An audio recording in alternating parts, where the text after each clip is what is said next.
Most of the time, glucose levels in the ISF and the whole blood are similar. However, when the glucose is changing rapidly, such as after meals, after insulin, or after exercise, the glucose level in the whole blood is not the same as glucose in the ISF. This difference in the rate of change is known as the lag. A train is a good way to illustrate this concept of lag. Think of blood glucose and ISF glucose as the cars of a train. In the front car of the train is blood glucose, or BG. In the back of the train is the ISF, or sensor glucose, SG. Imagine that the hills and bumps on the track are like the changes in your glucose levels throughout a typical day.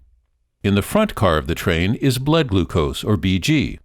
As carbohydrate is digested, glucose enters the bloodstream first before it is absorbed into the interstitial fluid. So blood glucose is in the front of the train. In the back of the train is the sensor glucose, or SG car. Since glucose travels from the blood into the interstitial fluid, sensor glucose follows behind blood glucose.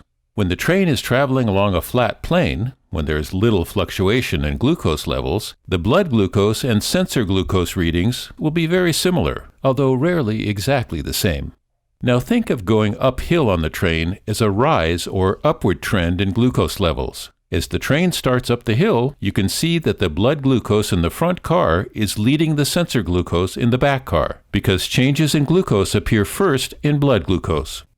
Now, as the train heads down the hill, or glucose is decreasing or trending down, once again, the blood glucose leads in the front car.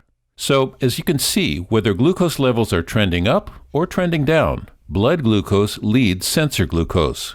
There will be a bigger difference in blood glucose and sensor glucose readings on the bigger hills, or when glucose is changing more rapidly, after food, after insulin,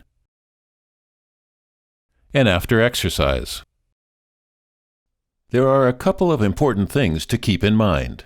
When glucose levels are generally stable, expect to see small differences in blood glucose and sensor glucose. However, when the glucose level is changing rapidly, expect to see bigger differences between the blood glucose and sensor glucose readings. It's important to note that with CGM, the focus is not only on the glucose reading at any single point in time, but also on the trend.